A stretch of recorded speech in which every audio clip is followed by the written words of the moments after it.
Assalamualaikum warahmatullahi wabarakatuh. Waalaikumsalam warahmatullahi Waalaikumsalam wabarakatuh. warahmatullahi wabarakatuh.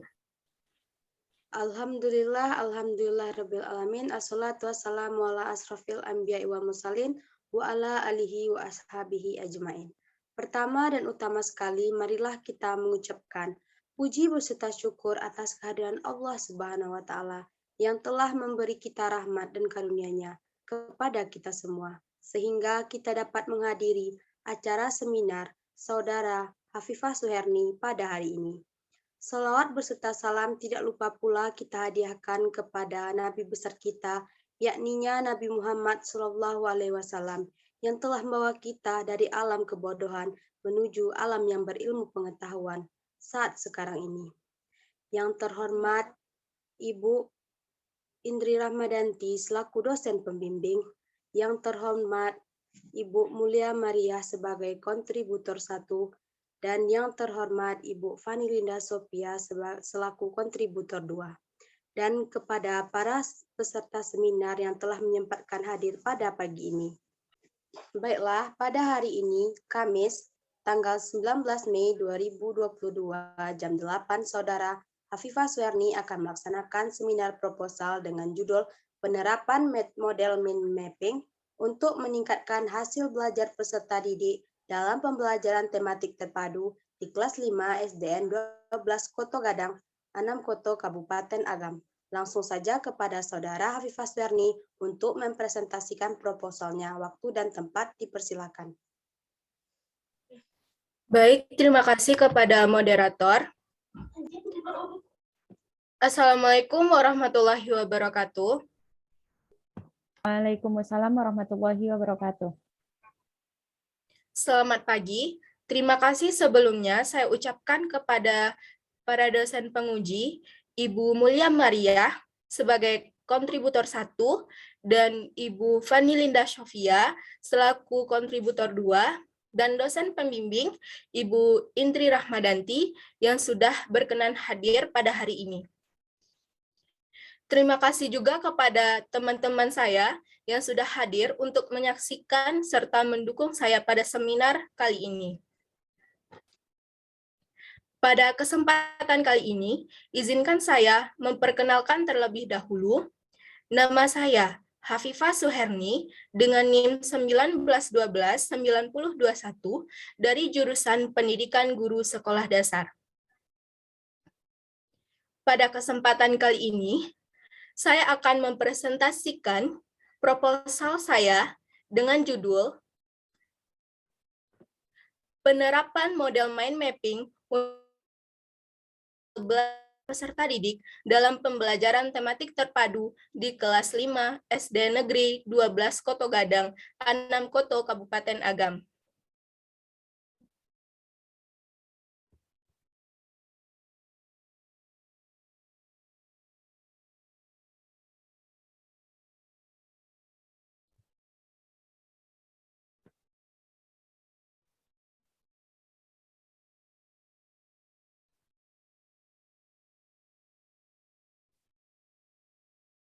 Adapun judul proposal saya adalah penerapan model mind mapping untuk meningkatkan hasil belajar peserta didik dalam pembelajaran tematik terpadu di kelas 5 SD Negeri 12 Koto Gadang, 6 Koto Kabupaten Agam. Bab 1 Pendahuluan.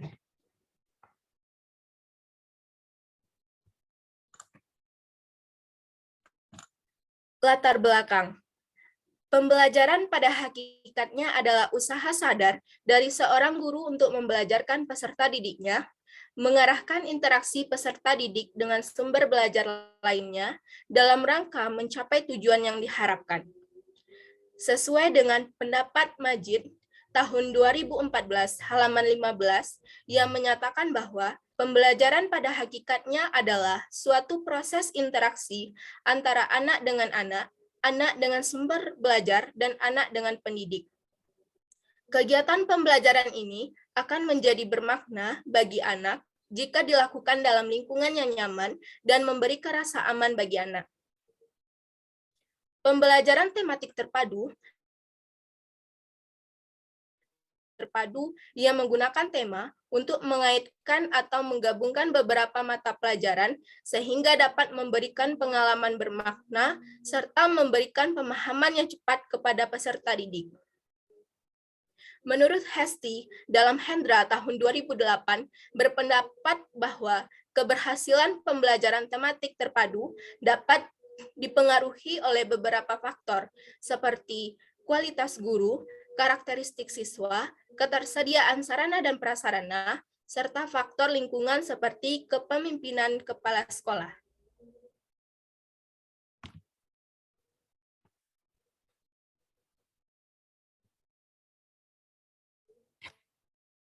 Berdasarkan observasi yang dilakukan peneliti di kelas 5 SD Negeri 12 Koto Gadang, Anam Koto pada tanggal 21, 22, dan 23 September 2021 menemukan beberapa permasalahan, yaitu yang pertama, guru kurang memfokuskan pada pokok bahasan dan kurang memberikan konsep yang nyata kepada peserta didik. Yang kedua, guru menggambarkan secara keseluruhan maupun rincian pembelajaran. Yang ketiga, guru belum memadukan antara beberapa pelajaran dalam satu pokok bahasan sehingga peserta didik memahami pelajaran masih secara terpisah-pisah. Ini adalah daftar nilai penilaian tengah semester 1 tahun pelajaran 2020-2021 kelas 5 SD Negeri 12 Koto Gadang, Anam Koto, Kabupaten Agam.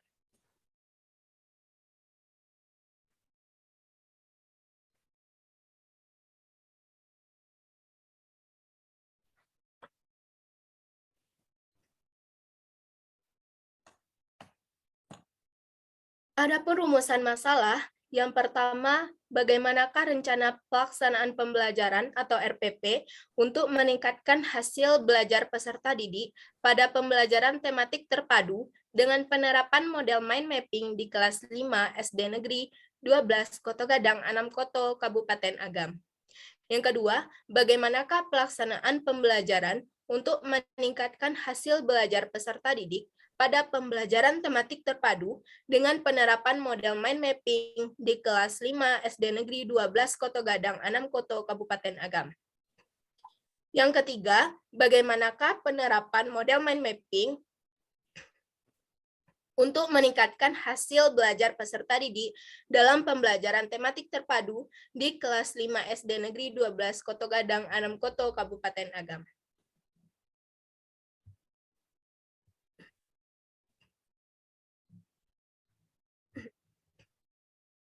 Adapun tujuan penelitian, yaitu ada dua. Secara umum, penelitian ini bertujuan untuk mendeskripsikan penerapan model mind mapping untuk meningkatkan hasil belajar peserta didik dalam pembelajaran tematik terpadu di kelas 5 SDN 12 Koto Gadang, Anam Koto, Kabupaten Agam.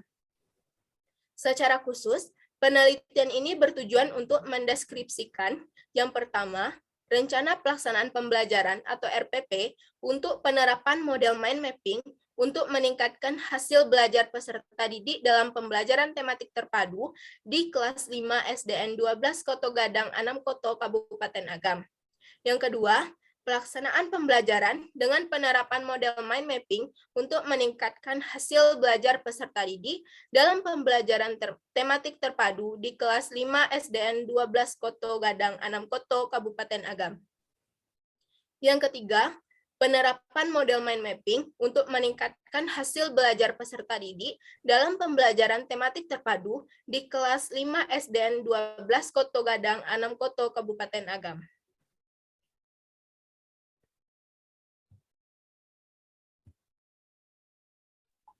Manfaat penelitian, secara teoritis, hasil penelitian ini diharapkan dapat memberikan sumbangan tentang cara meningkatkan hasil belajar peserta didik pada pembelajaran tematik terpadu di SD dengan menggunakan model mind mapping.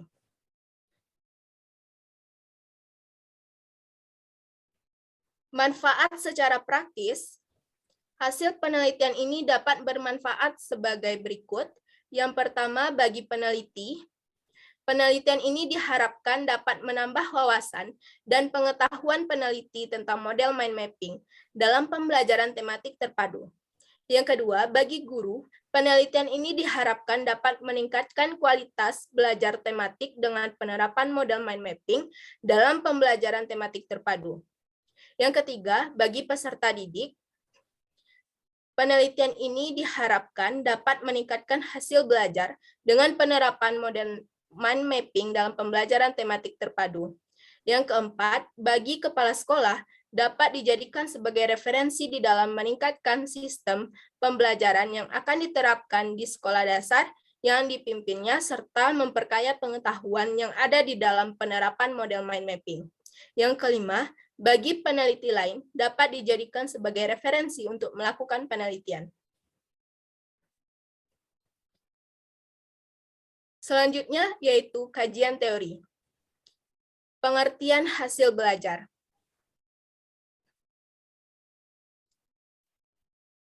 Menurut Rusman, tahun 2015 halaman 67, hasil belajar adalah sejumlah pengalaman yang diperoleh siswa yang mencakup ranah kognitif, afektif, dan psikomotorik. Yang kedua, jenis-jenis hasil belajar. Berdasarkan pendapat Susanto halaman 2014 tahun 2014 halaman 1 yang menyatakan hasil belajar secara garis besarnya dibagi menjadi 3 jenis, yaitu pengetahuan dan pengertian atau kognitif, yang kedua keterampilan dan kebiasaan atau skill, dan yang ketiga sikap dan cita-cita afektif. Faktor yang mempengaruhi hasil belajar.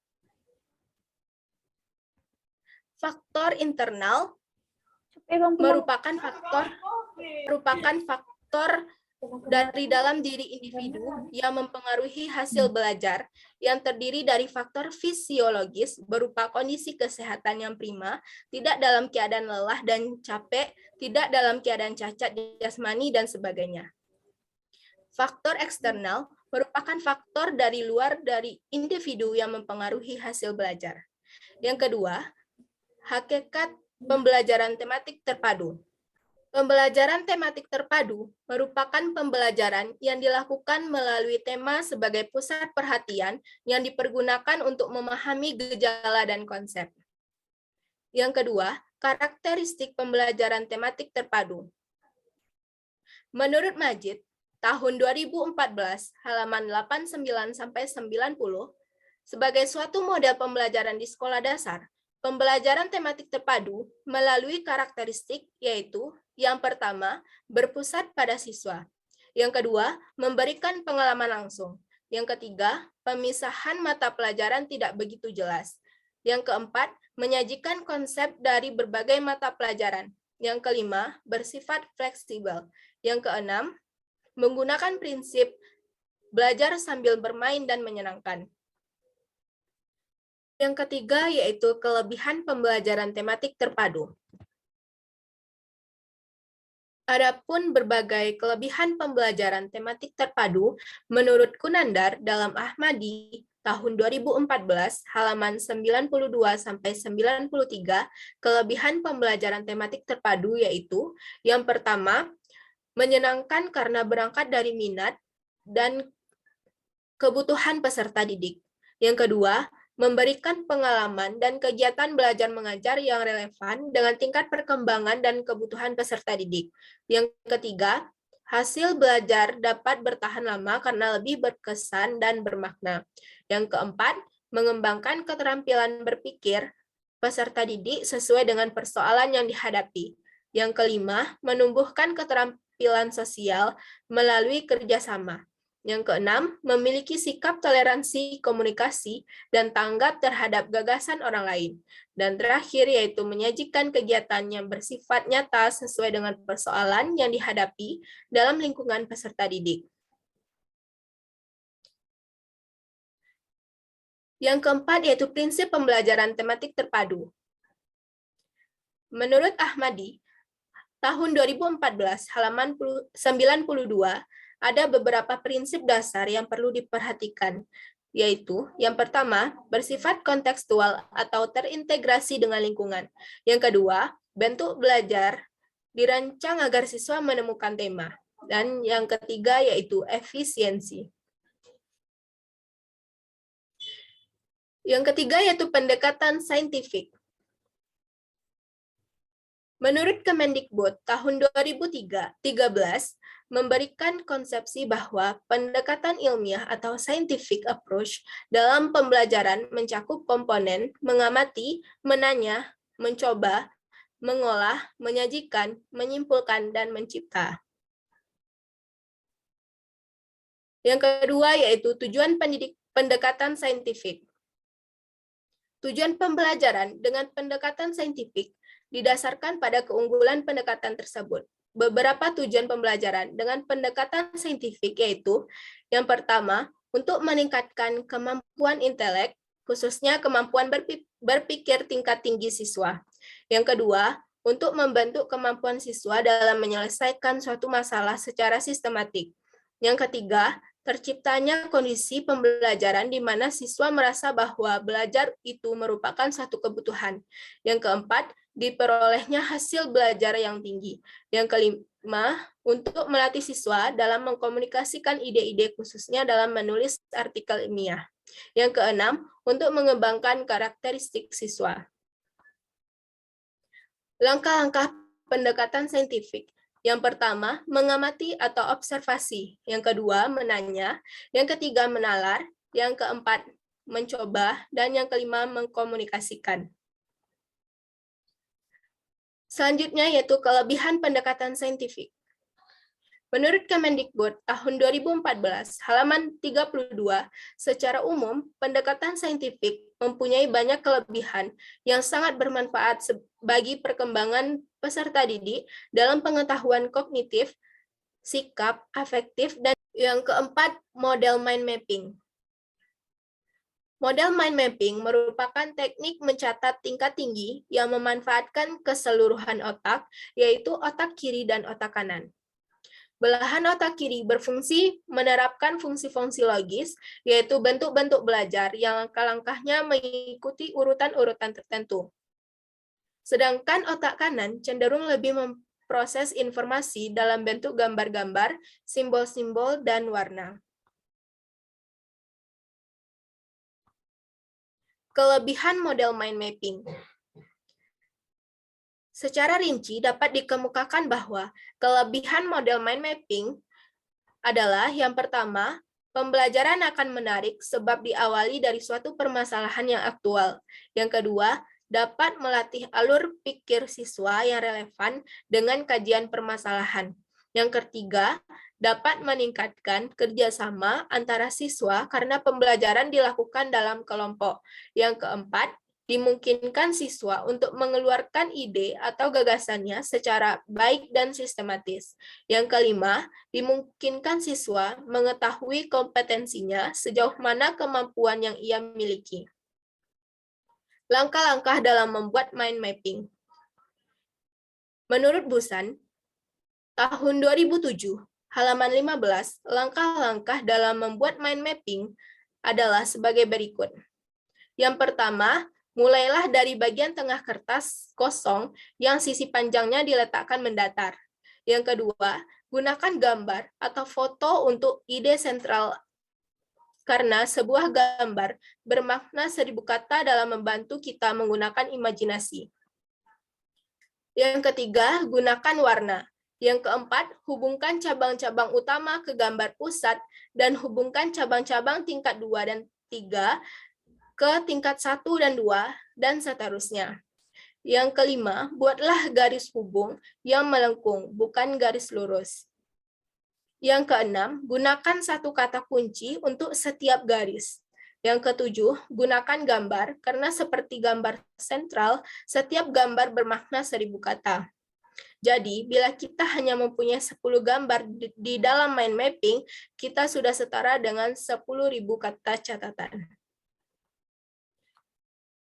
Yang kelima yaitu Rencana Pelaksanaan Pembelajaran atau RPP.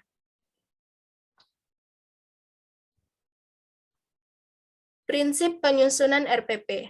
Dalam menyusun RPP, hendaknya memperhatikan prinsip sebagai berikut.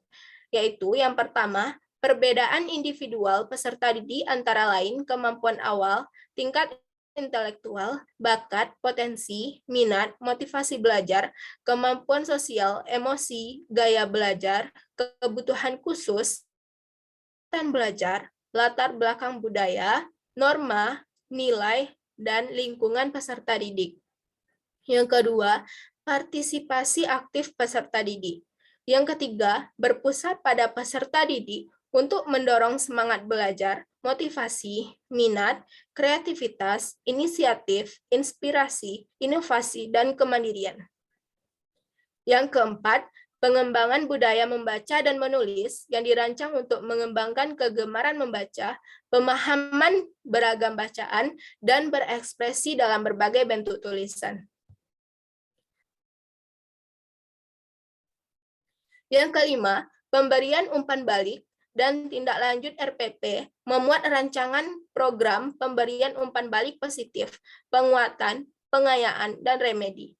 Yang keenam, penekanan pada keterkaitan dan keterpaduan antara KD, materi pembelajaran, kegiatan pembelajaran, indikator, pencapaian kompetensi, penilaian, dan sumber belajar dalam suatu keutuhan pengalaman belajar. Yang ketujuh, mengakomodasi pembelajaran tematik terpadu. Yang kedelapan, penerapan teknologi informasi dan komunikasi secara terintegrasi, sistematis, dan efektif sesuai dengan situasi dan kondisi. Komponen RPP. Menurut Faisal, tahun 2014, halaman 120 sampai 122, komponen RPP yaitu yang pertama, identitas sekolah, yaitu nama satuan pendidikan. Yang kedua, tema atau subtema. Yang ketiga, kelas atau semester.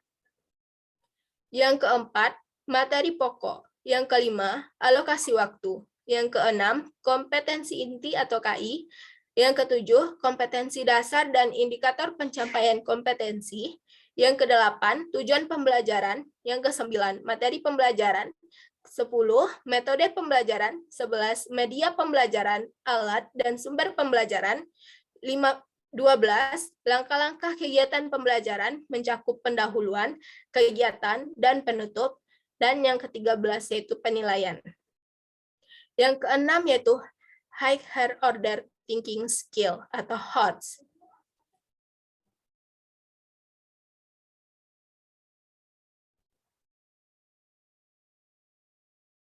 Kerangka teori. Yang pertama yaitu tahap perencanaan, yaitu menyusun RPP, bahan kuis LKPD, media. Yang kedua, menyusun deskriptor dan kriteria penilaian. Yang ketiga, menyusun lembar pengamatan. Selanjutnya yaitu tahap pelaksanaan, yaitu yang pertama, mengambil kertas kosong dan meletakkan sisi panjangnya mendatar. Yang kedua, menulis topik pembelajaran di tengah-tengah disertai gambar untuk lebih fokus dan membantu untuk berkonsentrasi dan berimajinasi. Yang ketiga, memberi warna setiap gambar ataupun cabang-cabang dari pengembangan materi pembelajaran nantinya supaya menarik. Yang keempat, menghubungkan cabang-cabang utama ke gambar pusat dan menghubungkan cabang-cabang tingkat 2 dan 3 ke tingkat 1 dan 2 dan seterusnya. Yang kelima, membuat garis hubung melengkung setiap cabang-cabang itu. Yang keenam, menentukan satu kata kunci setiap garis sesuai materi pembelajaran. Yang ketujuh, membuat atau menggunakan gambar pada mind map buatannya agar mudah diingat. Selanjutnya yaitu tahap penilaian. Yang pertama ada lembar pengamatan yang terdiri dari RPP, yang kedua aspek guru, aspek peserta didik. Yang kedua yaitu lembar penilaian yang terdiri dari sikap, pengetahuan, dan keterampilan.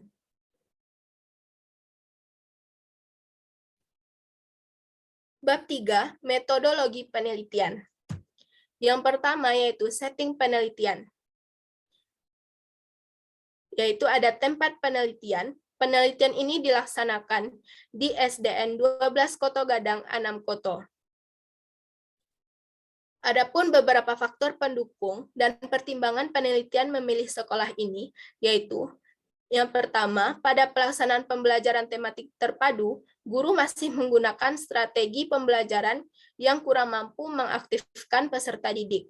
Yang kedua, guru-guru di sekolah ini bersedia menerima inovasi pendidikan terutama dalam pembelajaran.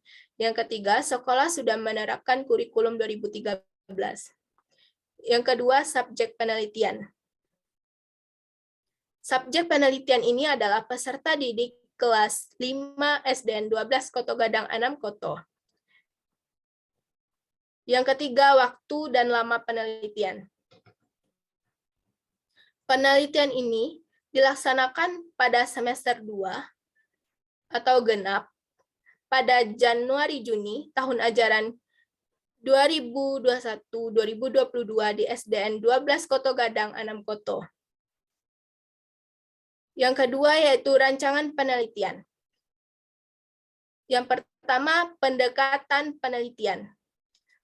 Penelitian ini secara umum menggunakan pendekatan kualitatif dan didukung dengan pendekatan kuantitatif karena data yang diperoleh dalam penelitian ini bukan sekedar data kualitatif, tapi juga data kuantitatif yang berasal dari data skor dan data skor nilai tes atau hasil belajar peserta didik. Jenis penelitian yang dilakukan merupakan penelitian tindakan kelas atau classroom action research.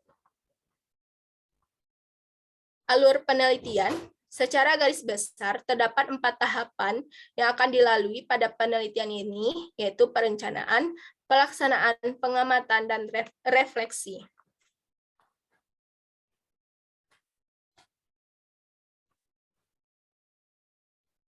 Alur penelitian. Pertama yaitu perencanaan, tindakan, dan refleksi 1, belum berhasil. Lanjut ke siklus 2, perencanaan, tindakan, dan pengamatan 2, refleksi 2, dan berhasil. Selanjutnya yaitu prosedur penelitian. Yang pertama, tahap perencanaan. Yang pertama yaitu menyusun rancangan tindakan berupa rancangan pelaksanaan pembelajaran, meliputi merumuskan indikator, menyusun tujuan pembelajaran, memilih dan menetapkan materi, menyusun kegiatan pembelajaran, memilih dan menetapkan media dan sumber belajar, menyusun evaluasi. Yang kedua, merancang alat evaluasi. Dan yang ketiga, menyusun lembaran pengamatan RPP untuk pengamatan aktivitas peserta didik dan aktivitas guru selama pembelajaran berlangsung. Yang kedua, tahap pelaksanaan tindakan. Tahap ini dimulai dari pelaksanaan pembelajaran dengan menggunakan model mind mapping. Tahap pelaksanaan tindakan ini dilakukan dalam 2 siklus. Yang ketiga, tahap pengamatan. Pengamat melakukan pengamatan pada peneliti saat melakukan pembelajaran, dilakukan bersamaan dengan pelaksanaan tindakan.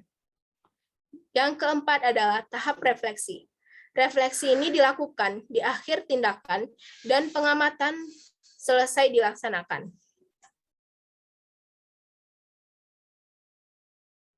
Data dan sumber data. Data penelitian. Data dalam penelitian ini berupa data kualitatif dan kuantitatif. Data kualitatif diperoleh dari rencana pelaksanaan pembelajaran dan proses belajar mengajar yang dilakukan guru. Kuantitatif diperoleh dari hasil belajar peserta didik dari sejauh mana peserta didik dapat memahami permasalahan sosial di lingkungannya. Yang kedua, sumber data penelitian. Sumber data penelitian yang direncanakan adalah rencana pelaksanaan pembelajaran serta hasil belajar tematik terpadu dengan penerapan model pembelajaran mind mapping di kelas 5 SD Negeri 12 Koto Gadang Anam Koto. Teknik pengumpulan data dan instrumen penelitian. Yang pertama yaitu teknik pengumpulan data. Untuk masing-masingnya diuraikan dalam yang pertama dokumen analisis atau RTP, yang kedua observasi, dan yang ketiga tes. Instrumen penilaian, yang pertama lembar penilaian RPP, yang kedua lembar observasi, dan yang ketiga lembar soal. Analisis data. Yang pertama, menelaah data yang telah terkumpul, baik melalui observasi, penyelesaian, dan pemilihan data seperti pengelompokan data pada siklus 1 dan 2. Kegiatan menelaah data dilaksanakan sejak awal data terkumpul. Yang kedua, penyajian data dilakukan dengan cara mengorganisasikan informasi yang sudah direduksi.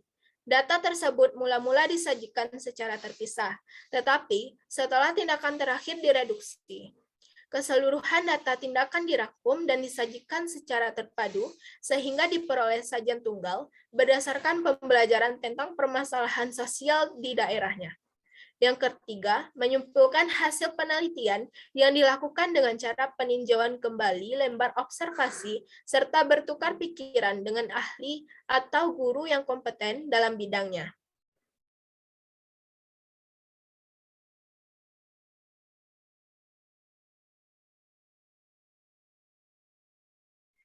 Analisis data kuantitatif, yaitu terhadap hasil belajar peserta didik dengan menggunakan persentase yang dikemukakan dalam Kemendikbud tahun 2014 halaman 34 untuk menghitung hasil belajar anak pengetahuan dan keterampilan digunakan rumus perolehan skor sama dengan jumlah skor yang diperoleh per jumlah skor maksimal dikali 100%.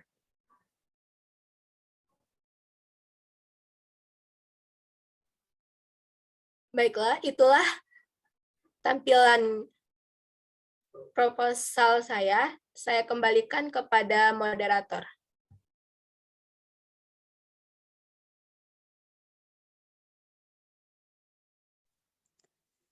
Terima kasih kepada Saudara Hafifah Suherni. Selanjutnya dipersilakan kepada peserta seminar untuk memberikan pertanyaan yang berkaitan dengan proposal yang telah disampaikan.